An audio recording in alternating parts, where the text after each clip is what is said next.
against the couple. Some ball in towards Shushayeta. Back off the post. Mobwa for Macarthur.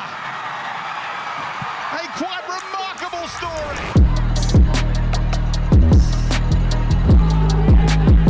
If you're as passionate about Macarthur FC as we are, you won't want to miss any of this season's A-League action. And the quickest, easiest and best way to catch every game from every angle is with the A-League Live app. Search for A-League Live or Sportsmate in the app or Google Play stores today. Well, hello and welcome to Bull Banter, the only podcast that covers the Macarthur Bulls, the A-League and all things football in the southwest of Sydney with two brothers. How are you today, Dan? I'm pretty good. Had some nice weather over the recent days, plenty of fucking rain. Yeah, can't get out there on the pitch, no trials. Yeah, no trials, no football, and definitely no football in Macarthur, as we'll find out very shortly. It just never... You get a glimmer of hope with this club and then you get brought back down to reality. I mean, we've all seen the pictures, I hope. If not, I'm sure we can put some up there for you guys. But yeah, an absolute debacle, and there's no excuse. Like, we'll go through the ins and outs of the whole issue, but realistically, we've had 6 months to get a pitch together, and they haven't provided it. There's no excuses. Junior football clubs would have this sorted. Yeah. You know? Yeah, 100%. We'll go through it, but it's just, there's no excuse. You can't even say, oh, we're a young club, we're still learning.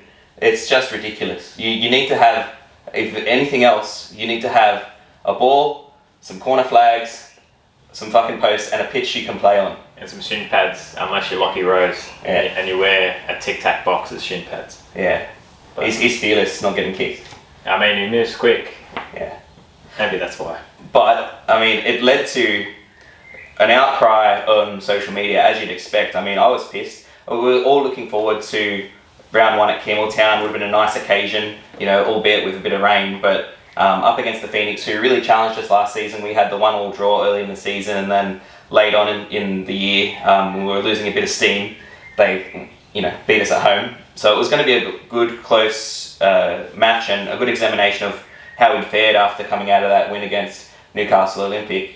But very late on, we got notice that actually the game's not going to be at Campbelltown. I think it was the Friday morning they stopped selling tickets, and initially I thought, oh, Tic-Tac is just stuffed up here. Surely it'll be sorted out soon. Tic-Tac would never stuff up trying to rip someone off. So True. They'd never stop selling tickets. But as we found out, and it was rumoured earlier by football journalists, and then the pictures started emerging, and it was absolutely shocking. The state of that pitch, I mean, it's almost like it was poisoned. Yeah, like the local Macarthur League has better pitches than that, and this is supposed to be, a state-of-the-art field. We heard last year when we had torrential rain cancelling games left, right and centre, Campbelltown was the only stadium to play on a match day because, we have this supposed state-of-the-art water filtration system. Yeah, the drainage. But, a lot of people said it's a cow paddock, which it did reminisce very closely a cow paddock. So it also flashed through my mind like, oh, maybe we're just like George Braticevic really wants to get the big cowbell out on the hill, and maybe that's why we're delaying it. But no, it was definitely the pitch, and it's really just not. You can't say it's A-League quality at all. You wouldn't even accept it in a Sunday league over 35s. You'd get injured, and it's not what we want. Obviously, it's not a good look for the league and not a good look for the club. And as I said before, there's absolutely no excuse. There was a bit of back and forth between the club and people on social media, council. We'll go through all of it. So basically, like, the club initially said, oh, look, we got there on Friday morning to do a bit of a training and assessment. They were there with the Australian Professional Leagues, the APL, who now run the league after the divorce from the FFA. And they've obviously looked at it and been shocked by what they've seen. Now, it does raise a question, why are you only checking the field 2 days before you're meant to have a match there? So that's a big, question mark over the competence of the club. But definitely. only 2 days before was a bit, sus, a little bit lacking in preparation. But I think it's one of those things where it's a good pitch on a day. Yeah. So you're probably not thinking, rocking up Friday 8 a.m, that this pitch is just going to be dishevelled and like a sand dune. Yeah, patchy as. More patchy than my beard.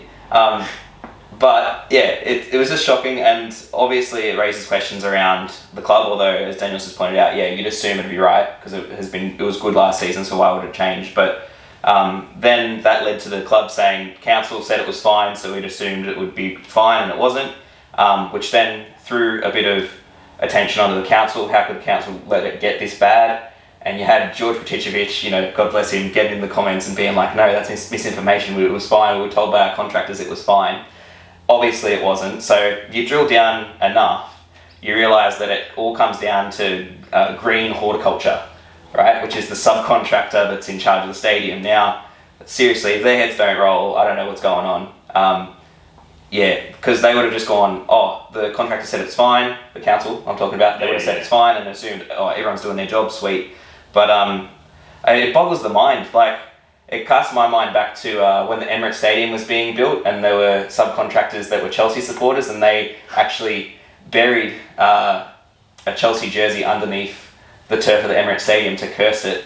Mate, I think the curse might have worked, to be honest. Oh, stop it. Yeah. We're not talking about that. We're on current issues. I don't know, maybe the guys who were looking after the stadium were NRL supporters, maybe they're Sydney FC fans, Wanderers fans. Could be anything, right?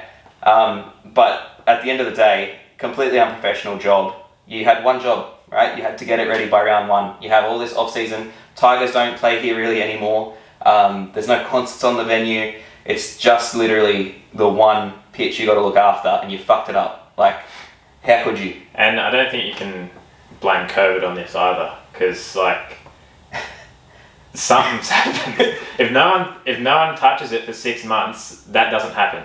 Something's fucked. Like, apparently they tried to relay the turf in September. Didn't need relaying, from the looks of it, from last season. So it boggles the mind. I don't know what's going on there, but someone's got to own up to it. The club has obviously apologised. It's a bit out of their hands because, they're renting the stadium from Campbelltown Council, and you'd expect Campbelltown Council to be on their contractors and making sure it's that $1 deal. Yeah, apparently, allegedly. It's been reported but never confirmed. I mean, we'll have to do a freedom of information request on that or something. But, I guess, what do you say? It's indefensible, and it just really lowered the morale leading into our match at the weekend against Wellington. The club has tried to readdress the situation as well. Yes. I think before getting onto that, it sort of came into the online ether of these pictures getting leaked to the ground, and everyone's sort of like, oh shit, hopefully this game gets moved to Leichhardt Oval or somewhere close, like Wynn Stadium. But because it was so last minute, the game gets moved to Newcastle, and obviously there's reasons with policing and needing to have the broadcast people there, so they did the double header after the Mariners-Jets game, the F3 derby, but it was just a complete farce for Macarthur fans. A decent bunch of us, not that many, went up for the FFA Cup tie against Newcastle. Newcastle Olympic, yeah. But, you get told on Saturday night, I think it was. So Friday night, Saturday morning, you would have found out if you were You find out, if you want to go to this game, you got to travel 2.5 hours and spend an absurd amount of money on fuel to get there. Or you catch a train that's going to take you all day. Yeah. And, with the weather, how it was on the weekend as well, it was a really, demoralising prospect, Going, for those of us who went up for the cup game the week before, no one wants to go to Newcastle twice in 1 week. No, God no. On a good occasion, and this wasn't even a good occasion. Torrential rain forecast, likelihood of the pitch being ripped up from the game before, and you're not going to see the free-flowing sort of play that we'd expect of Macarthur FC. Yeah. Shocking and we got a terrible turnout for that, which was eventually seen as a home match for us. So it doesn't really help us in terms of saying we're getting good crowds. And we lose a home game like this season, and potentially even more if the Campbelltown Stadium can't get fixed in time. Which I think the club really said during pre-season. A lot of the players as well were saying how important the fans were going to be to get behind the team and push us on to bigger things this season. And when this happens and you can't have fans there, like, it's just an absolute disgrace. Yeah, it's so many people, I've seen so many people say, this has really turned me off the club, I'm not going to come back, this is a, terrible outcome, and it doesn't make any sense. Like, you've got to have the pitch ready to go.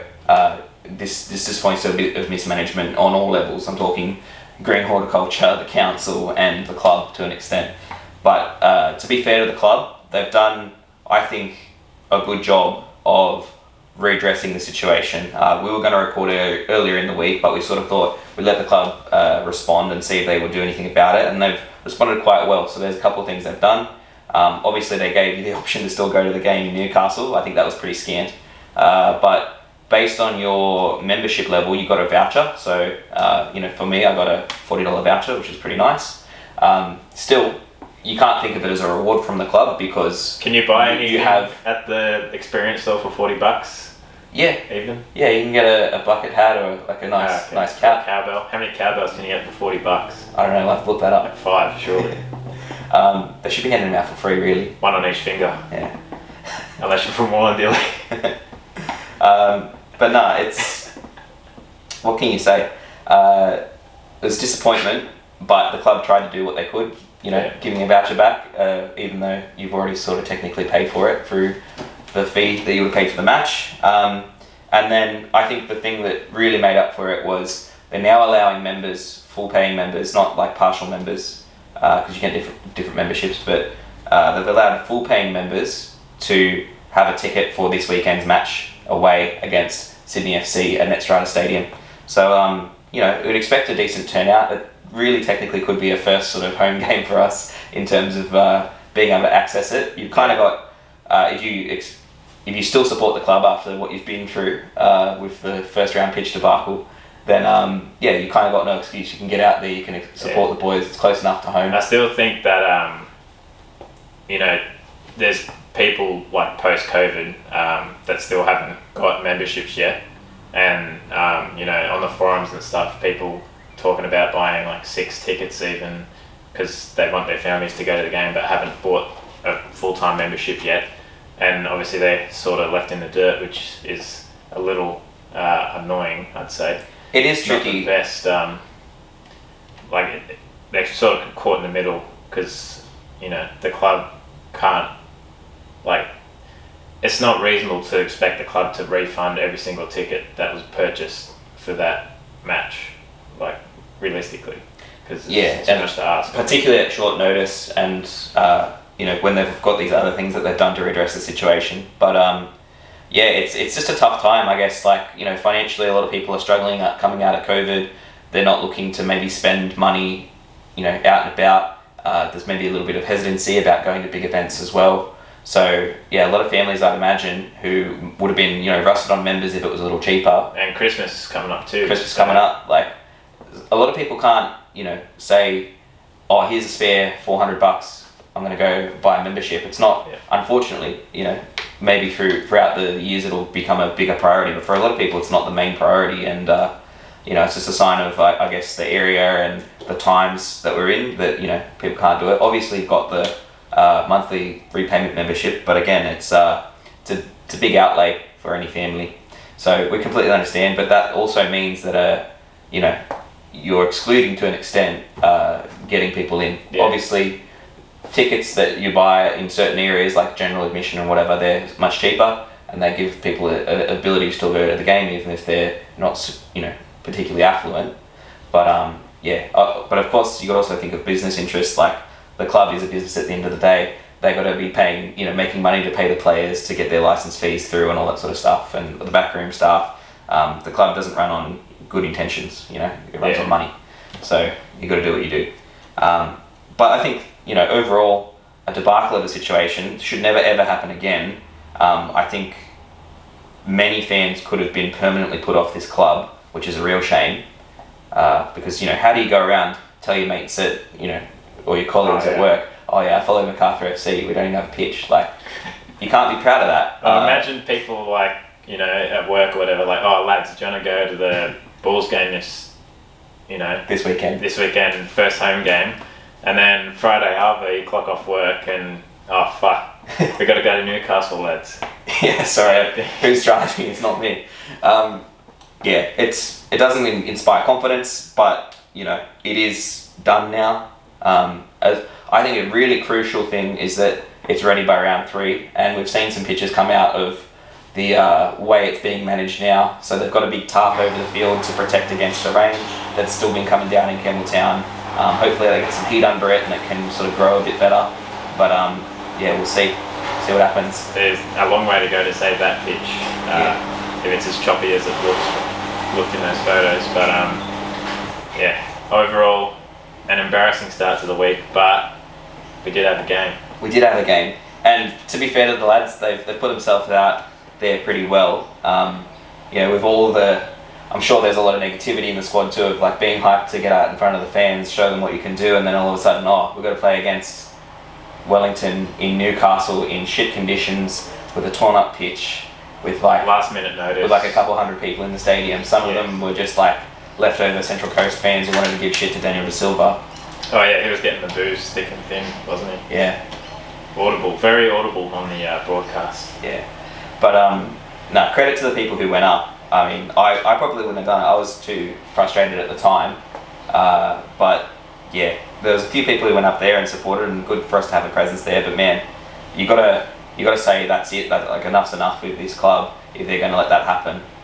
And considering everything that happened. But the game itself, I thought we played pretty well. I thought we did a good job of pulling it together in trying circumstances. I think the conditions didn't really help us, in terms of how it was bucketing down and torn up pitch. But some interesting things happened. We've come out with a 1-1 draw. Yeah. And in general, how would you say the game went, Daniel? We played how we anticipated. Usually we go on and on about how we just keep the ball, and then a little bit lacking in the final third. But you could tell that we were in control of the game for the most part. When you have the ball that much, and it wasn't as sideways as last year, I think. But especially when you've got a bunch of new boys coming in, they just need to find their foot. I guess. It takes time to gel, but there were positive signs. I think in previous games, like last season, we showed real dominance for like maybe 10 minutes in each half. Yeah.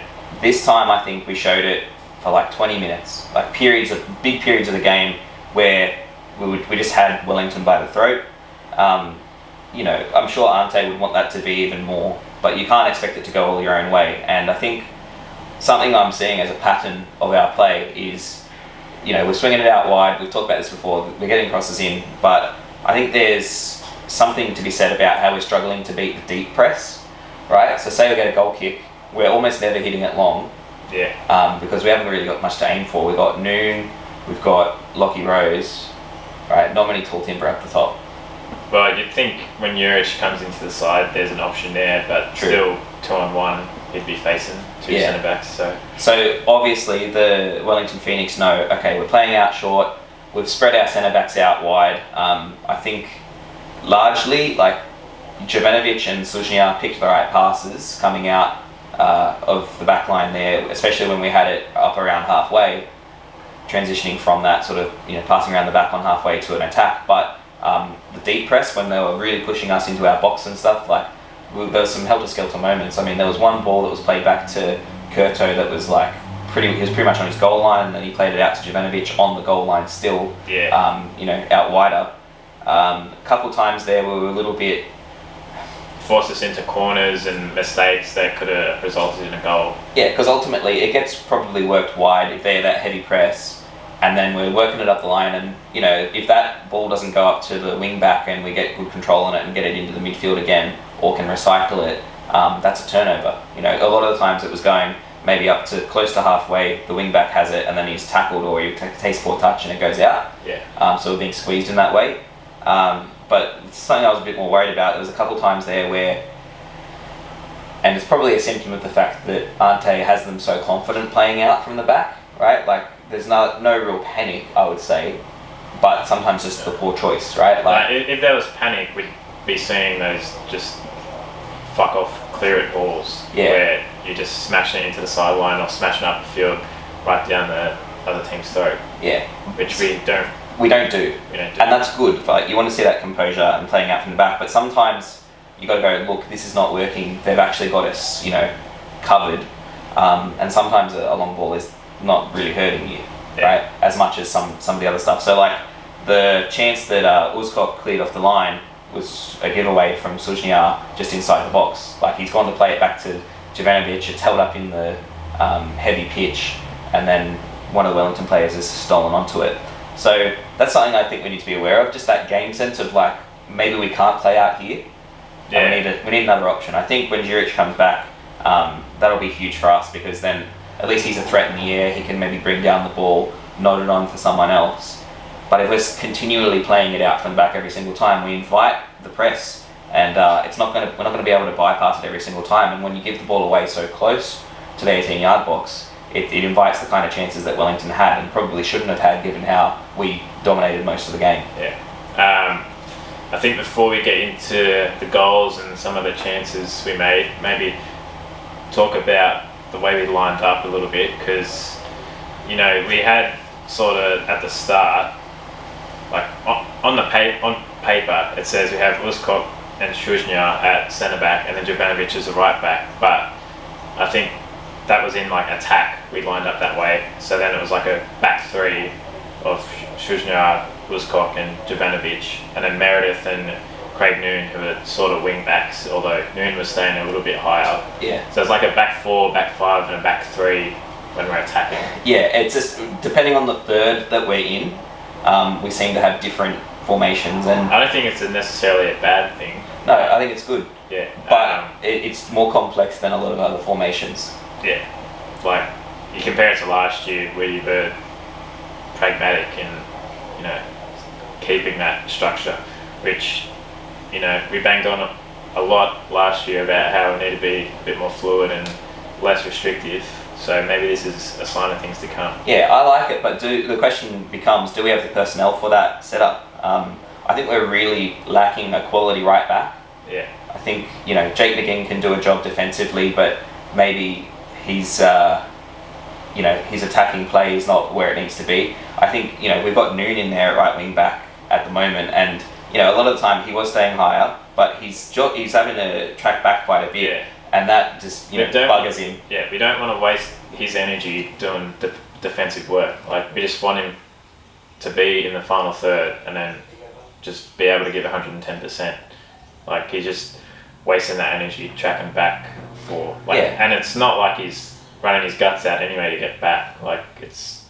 But it is taxing across the game, and by 60th minute, like, he's huffing and puffing a little bit, especially as he's still regaining a bit of fitness, and it just becomes very difficult for us, because when we're looking for him as the outlet, we want him to be able to go, okay, I've got the ball, I can dribble past this bloke, I can do whatever I need to do. But if he has to focus so much on that part of his game, it's a bit harder. So I don't know if our personnel matches the way we want to play. I think we can be a bit more flexible. I mean, we saw Tommy Uzkok sometimes dragged out to the right side, particularly when we were playing out from the back and we were pushing Noon up, we were pushing Meredith up on the left, and I think he looked a little bit out of place at right back when he had to be there. Yeah, like, as a wide centre back, you don't, like, those three defenders are not fast. Yeah. So you don't want to see him be, that dragged apart where, those Wellington players can easily skin him and then run through on us, which we saw a few times. Yeah. And we're lucky not to concede a few more. That's right. I think we did good in terms of, Uzkok looked really good in the middle, but Jovanovic, that's his position. Yeah. So he's forced wide when we're trying to play out. and then if he loses it, he has to foul the bloke. And there was like a couple of really quite late and shocking fouls that he did. I think he was close if he'd done a couple more fouls, close to getting a red. Yeah. Meredith. There was like an early-ish sort of one where it was like going over the sideline and he sort of had to collect the bloke. Like it was a bit of a half lazy challenge, and then he just sort of collected him, which I think was needed because they would have been through. Yeah, he cleaned up David Bull, and you love to see it, but you also want him to make sure he can stay on the pitch, which he did, fair enough. But yeah, he looked a lot more solid in the middle of the field, middle third. So in a centre-back pairing, I think he'd be really, really strong. But when he's dragged out wide there, it's a bit of a question marks. Maybe it's just getting used to the style of play. Obviously, it's only really his second match, out there. So, time will tell. But I think we are lacking that quality right back that can get up and down. Maybe we need to go in the market in January. Who knows? But Meredith came off about 60th minute, and Mudi Nijar came on in left back. I think, that's not really his position, is it? To be fair. I mean, see how the season progresses and whether it can come into his own a bit more there. But I mean, when you're playing a striker, a career striker or a left winger at left and right back, it's a bit. It just shows what depth we're lacking in that position. So yeah, I think we've gone with the shoestring budget. Well, we've spent massively, obviously, on particular players, but we haven't got the squad depth.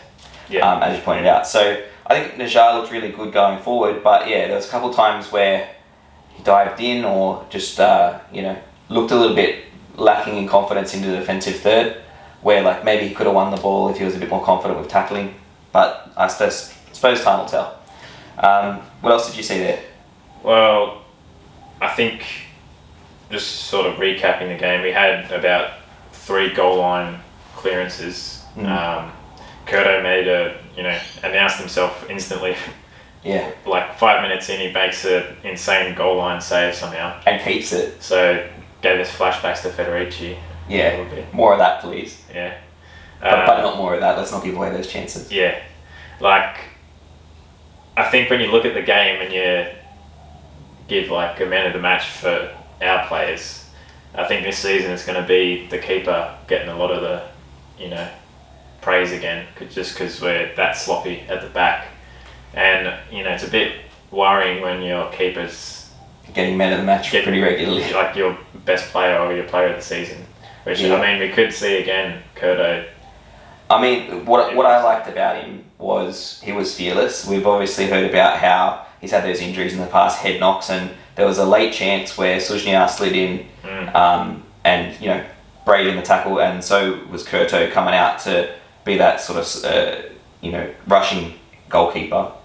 And he copped one in the face, but good to see that he's, not afraid to get amongst it, and, he was pretty faultless apart from the penalty save, but, what can you do?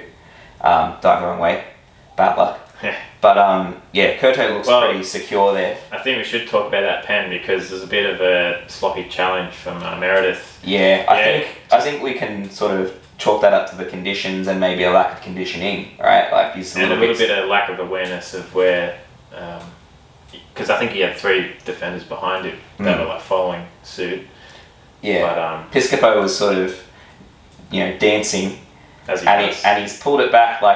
Meredith did well to sort of push him back in field and not let him get around him, because he would have been dangerous if he had gone to the byline and swung across him. And I think he probably had the pace to get around Meredith, so he did well with position to force him back in where his other teammates were. But he just unfortunately, it looked like a stumble or something. It looked like a baby giraffe, and he's just accidentally swung through. 3-legged lunge. Yeah. Last ditch. I mean, you do that if you're the last defender, not when you've got 3 blokes behind you. But, benefit of the doubt. They go up 1-0. Yeah. What you going to do? And it's just in, it was pretty unfortunate on our end. But, throughout the match, I'd say 1-1 was probably fair enough. But in terms of our play, I actually liked, how we did it. I think Lockie Rose is still learning the striker position and learning, where to be and when. There was some quality balls that went in from especially Craig Noon and James Meredith, but Lockie was, obviously outnumbered by the centre backs, but even still, sort of a lot of balls just floating over his head that looked really dangerous. So maybe, maybe he's been told to run the front post because he'll probably beat him with speed to get there. He can scream his way into good positions. He's capable of it, but it's a tough ask when he's got big men up against him. You got to get the timing so right, especially when he's not the strongest in the air.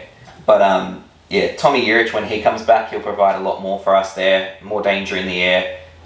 And of course, when he's going to be so closely marked, it's going to bring more out of our midfield players. I think they were marshalled pretty well, but there were passages there where we really dominated possession and the tempo. We were camped in their front third for a long time. I think more so in the second half, but I've got some notes here from the first half, and obviously I didn't rewatch the game because I don't want to rewatch a 1-1 draw, but I said we get the ball into attacking areas and nothing Man United-esque attacking approach, relying on individual brilliance to bail us out, and if I wanted to see cross after cross, I'd go to church. Good on you. But it'll come, because you can't expect every time a cross isn't on to just turn it around. It's we'll get goals from it. Yeah. I think we had the most goals from crosses last season. Obviously we had Derbyshire to aim at. Yeah. But and we'll have Urich to aim at soon. But I don't think Lockie up front swinging balls into his head is really getting results for us. So we're going to have to try and work out something different. In the second half though, we came out, it was like Ante gave him a big spray. Yeah. Said, what he's doing. And then we've picked him apart through the middle several times. Some really good glimpses of play where it was one touch, De Vere, Rose, Mambois, Much, all combining, and just really couldn't get the shot away. Maybe trying to overplay it a little bit. Yeah, I like Charles when he plays deeper because he doesn't dwell on the ball. He's really just one touch and move it. Where, De Silva definitely likes to take, a few touches. 5 or 6 touches. But there are times when he's good at, he combined really well with De Vere on the edge of the area, particularly in the second half, and just, looking dangerous, working it wide, getting the ball in, and, maybe on another day we're hitting a ball in instead of having to rely on a corner. It was well taken strike from Lockie Rose. The Wellington defence kind of misjudged the flight of the ball, but Lockie just got on the end of it, and first time volley, not easy to do from the corner, and he's just got good contact and it ended up in the back of the net.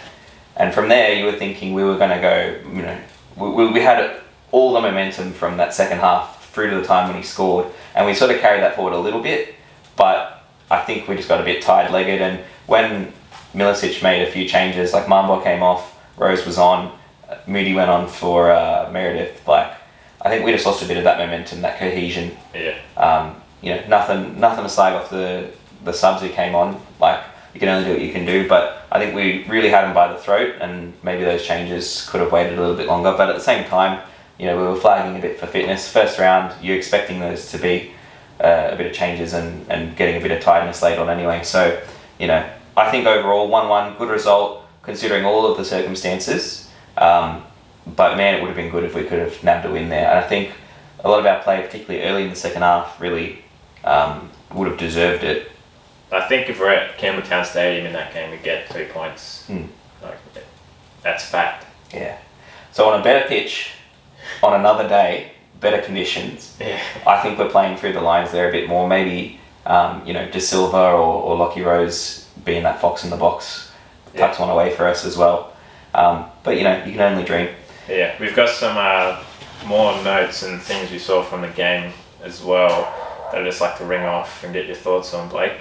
A lot of the time we'd switch the ball to Noon or De Silva on the wing, and especially to Noon, De Silva would be, attracting 1 or 2 defenders. We'd get it to a midfielder like Much, and he'd hit a nice, switch ball to Noon, but then no one is offering short, and he's not in the position yet to whip a cross in, and everyone just sort of floats into the box.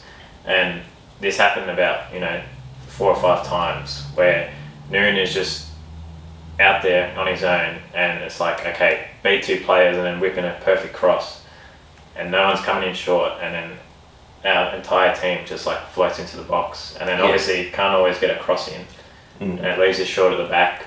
Well, I think it's a bit of a tricky one because, like, really, this has usually happened when we've transitioned from that centre third of the pitch up into the attacking third, and we're working around the box. We see nothing's on, you can't get the crossing because they've all attracted over that side, work it out to much, and then it's a long ball, right? And I've loved the switch of play. Like, it's good for, like, you know, dragging defences around and getting them out of position a bit. But you're right, we do need to have someone there. So I'm expecting maybe a De Silva or De Villa to be there. However, you'd expect that they've also probably been involved in the working it out from that deep position. Yeah. So it's really hard, you know, to see who would pop up there. It takes a lot of work rate. Especially but I do like that we've switched it because it gives them time to measure that cross, and you'd expect that the guys who are already over there, they're just streaming in. If we get enough numbers in the box, which was a real problem last season, we couldn't get enough numbers in the box. But if they're already there, you're expecting maybe we can get something to nod it in. Problem is, Noon is one-footed player, right? And you could even hear Ollie Sale, the Wellington keeper, yelling, "He's one-footed." So, like, by the time he's picked out where to go, even if he's got a lot of space, they know the flight generally of the ball, where it's coming in. And when he is being defended, there's usually one pressing him and one sort of waiting for him to take that large touch. So he's finding it really hard to get that space in. So I think the switches will work for us, but we've got to divvy it up a little bit. And I think what you said there was spot on. We need to get that player in there for the short offer. And I didn't mind much on the switch ball. You know, there was a few early on in the game, I think, where he sort of, you know, didn't measure them quite right. But I think it adds a bit more depth to the midfield, like in terms of offering something different, because you're not going to see Charles hit a big switch like that. He'll keep it, you know, simple, short and sweet. But I think it's good for advancing our play out of that central third. I think sometimes we were a bit out of ideas last season. If it wasn't Ben Yat pushing us forward, or, you know, a run down the sideline by someone, we were a bit tentative in that central third. Speaking of pushing it forward, there was a lot of occasions, you know, towards the end of the game where we'd have a counter-attacking opportunity and we're streaming through the midfield. I think Lockie once was, you know, picked it up on halfway and was just about to push it past the Wellington player, and then they did the tactical foul where they just killed it, you know, counter-attack. And you think, like, that happened 2 or 3 times, so you think if we push the transition, avoid that foul, which, you know, hard to do when you're getting clattered on halfway, but, you know, it's a what if, like... Yeah, you know what? It's a good sign, at least. I know Ante doesn't like it because he says that, you know, anytime it's this transition back and forth counter-attacking, it ends up being like basketball. So he likes to keep a lot of control, and sometimes you'll see we're in an advantageous position, like Meredith a lot of the time. He's in acres of space and he could push on and maybe beat a player and whip across him, but he knows if that doesn't work, he's well out of position and it's a chance for a counter-attack. So a lot of the time you'll see him or a midfielder put their foot on the ball and just let our players get up, and then we work it around and try and pick the right spot for a cross. But we did look really dangerous in those transitions, and I would love to see Ante give him a bit more license, because someone like De Villa with Lockie Rose's pace, like, if they get a good connection going, there's so many great goals we could score where De Villa's going to find him. Yeah, and we've got the players for it, like, to, you know, defend and then go. Yeah. Like, you can see De Villa, De Silva, Noon, not as much, but still, like, if Noon can, like, connect in that final third, put the killer ball in, you have, you know, Charles can dribble with it and push it. We haven't seen much of him doing that because he does a bit more reserve. License too. Yeah. But, like, there's the players there for it, so I'd like to see us transition a bit more towards that, not so much keep ball. And it's more exciting to watch too. Like, I know it's probably danger at the other end, and I think Ante's probably pragmatic in that approach, because he knows with our personnel at the back, they're not the quickest lot. Yeah. So it does protect us in that way. But yeah, it'd be lovely to see, you know, De Villa, De Silva, these brilliant creative players be able to pick out a nice pass, little flicks and back heels for Lockie to run onto. Yeah. that could be a good strategy for us if we need to switch it up during the season. Yeah. Another thing I wanted to highlight or lowlight, we've got to talk about it. Tommy Orr in centre mid. It was. Don't rate it. Yeah. That was not good. Did he come on for Charles or Much? Oh, I think he came on, for one of them. Yeah, anyway, he came on in centre mid, and I'm pretty sure he's played more attacking mid before. Absolutely. And wide. Yes. So he did look a little bit uncomfortable, but maybe I'm just saying that because he played that and it's hindsight. But the first 10 minutes he came on, he didn't hit a pass, and he was hitting them. He was trying to hit switch balls and they were going out in the full, stuff like that. Not what he's you much expect. much better as a winger. Yeah. So, and obviously we're stacked in that position now when we've got the likes of De Silva and Noon. But it's hard for him to work into that side though. If we're playing the way we think Ante is playing us, would you put him at right or left back? Right or left wing back? I don't think I'd trust him to do the defensive duties. No. He's getting a little on the end of his career there. I know he's only 30, but he's had a raft of injury issues. Yeah. When we have the three forwards though, the one striker and then Noon, towards the end of the game, Noon was allowed to stay a bit higher and not have to track back as much. Yeah. So if he's in one of those positions, I think it can work. But then, would you rather see, a Holman or a Roos come in late in the game for that sort of position? Yeah, I think so. And it's unfortunate that we hadn't seen more of them. But I think we will across the season. Yeah, hopefully. Yeah. Because, I know they're young, but they're dangerous. They're dangerous. And there were times in that game where you think, just chuck Roos on. Unleash them, yeah. Yeah, or chuck Holman on. They would have changed the game, and you want to nurse those players through. You want to give them the right minutes and the right chances to do that. And I think Ante, with everything that's gone on in the club recently, looking at it going 1-1, let's just just calm it down, be pragmatic, take the point where we can get it. You don't want to start your season with a loss, no, because you're on the back foot from there. But yeah, man, it would have been nice. But hopefully, as the season goes on, especially in front of the home fans, chucking those youngsters on who will tear it up for us. Yeah. It's an exciting prospect. But we've also got something else to talk about. Sydney FC, our opponents this weekend. Midweek, they went to Belmont to play against Sydney Olympic, and they nearly had a cup set against them. Yeah. What are they in? 4-2? 4-2. 4-2. 4-20. Boy. It was an exciting game. I mean, Sydney Olympic went up early, bit of a deflection over the top of Redmayne, and I'm sitting there because obviously we're playing whoever won that game next. And I'm thinking this would be really good. Sydney Olympic has that sort of good fortune go for them, and in front of a home crowd, you'd expect that they would be able to sort of hold on or at least put up a really good fight. And to be fair to them, they didn't shrink away even when they copped a late first half header from Adam Lafondra. I think it can give us a bit of insight into how we should probably approach the game mentally this weekend.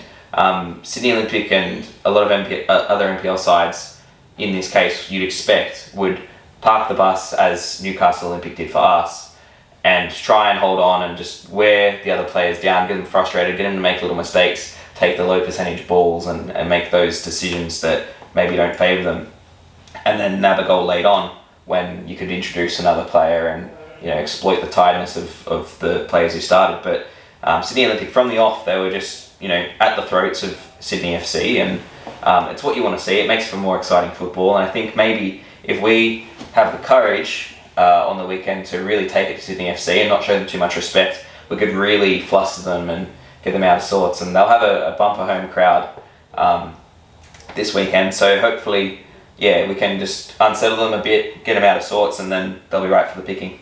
Yeah, obviously we did watch the Snooze Fest Wanderers Sydney game as well in the opening round. when all you're talking about is how well Rodwell can hit it on his left, it's not really a good game, is it? It didn't even go in.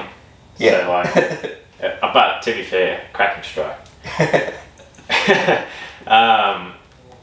But yeah, I think if Wanderers can hold them 2-0, we're definitely due, at the very least, a point out of this weekend. Yeah. There's obviously a lot of negativity around the club and low morale from the fan base, but if we can get a positive result here against Sydney, and if we turn up in big numbers to support the boys, then there's no reason why we can't have a positive season. We got, on paper, one of the stronger sides in the comp, but man, that morale, that back of your mind mentality of belief is so important across the season. Yeah. I'm thinking when we see the pitch debacle, like, are we due next season for a Netflix style documentary where we're bottom feeders this year, but then we have this rise out of it? And I'd rather not see that. I'd rather have us just do it this season, rise from not having a pitch at the very start of the season to being top of the Australian football pyramid. Like, you can't write this stuff. AFC Champions League, here we come. Yeah. You know what? Let's win the cup too. Why not? Yeah, let's win the toilet seat. Is there a name for the FFA Cup, or is it just a normal cup? It's the FFA Cup. Ah. They should make it something like a... It's just like a normal trophy. Yeah. Yeah, because we stole England's idea. We just chucked an extra F on it. We scratched an extra F in it. That's right. And then, of course, the Premiership, the Premier's play would be nice as well. But, I think we're getting ahead of ourselves. We're getting a little ahead of ourselves. Because our defence is still suspect. I think it's a system problem rather than individuals. But yeah. Anyhow, we play against Sydney FC in the Cup when, Daniel? Believe it is Wednesday, the 8th of December, in the Cup. I think it's around 7 p.m. kickoff. We don't know what ground that will be at yet. It'll be at Netstrata Jubilee Stadium at Sydney FC. Yeah, we're away. Is it guaranteed? Yes, because we got drawn away. Okay. Yeah, so same place we're going to play them on the weekend. We'll play them in midweek in the Cup as well coming up. And, obviously we want to win both, but if you had to choose one to win, would you want to win in the league or in the Cup, Dan? I think the league, because I think it will give us a bit of momentum. Like, obviously we only versed Sydney 2 weeks after in the Cup, but if we can come out of this weekend with 4 points, because realistically it's a bit of a tough ask to win the Cup. True. But anything can happen. We saw it last season in the finals, sort of. And it's our first tilt at it. Yeah. But we do, as football fans, you love those do or die moments, and the Cup is the only sort of competition that can bring that out of it, except for obviously grand finals and finals. But I don't know. I'd love to see us get up in the Cup. I'd take a point against Sydney FC this weekend. I think they're still a strong side. We also have to talk about on Wednesday night that Luke Bratton, their central pivotal midfielder, got a knee injury that's ruled him out for the season. Yeah, he's getting scans for maybe suspected ACL injury.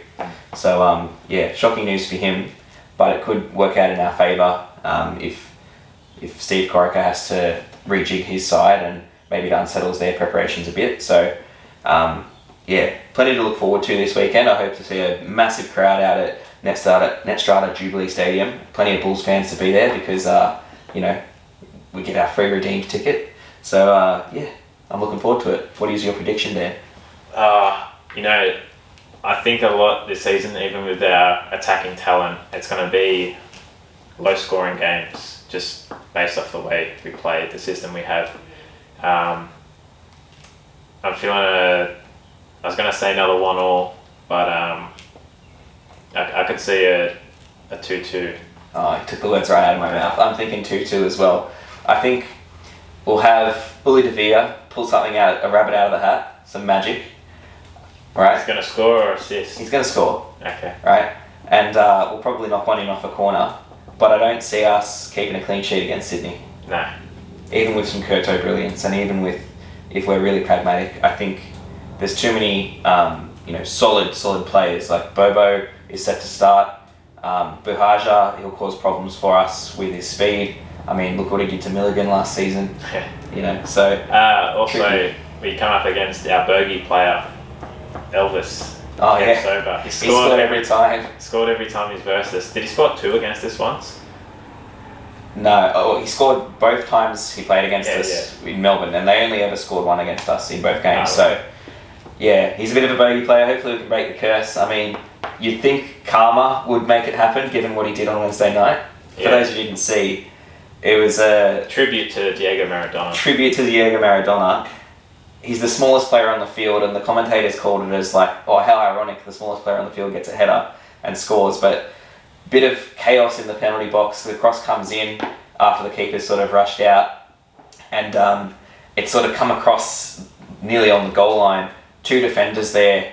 Elvis just jumps in, and it's a bit of a clash, a bit of a melee, and he's just led with the hands. And on the close-up replay, you very clearly see he's like volleyballed it into the net. He's like a foot away from where his hand is. Yeah, like blatant. But in the cup they don't use VAR, so maybe an argument for more VAR. But ultimately, it didn't matter for Sydney Olympic.